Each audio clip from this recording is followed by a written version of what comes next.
What do you think the future of Yiddish is? Better than the future of Hebrew 100 years ago. I always remind people of that. People always ask, my students constantly at the end of the course, what do you think the future of Yiddish is? Well, it's better now than it was 20 years ago. Had you asked that question? To tell people in the 70s that there'd be a chair in Yiddish studies at Harvard, bis mishigah to us, poshet mishigah, out of your mind, cuckoo.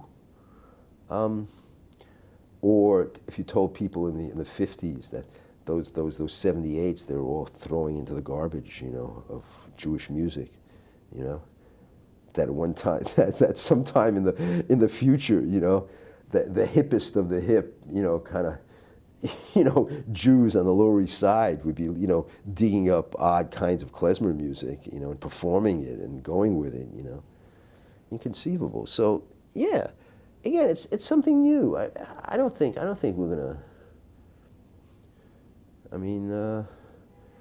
I think interesting things are going to be happening with the Haredi community also. The use of Yiddish there, and who knows. But there's more, really, Yiddish is doing better now than Hebrew was about 100 years ago, 120 years ago. It was a completely dead language. They read, but as a spoken language.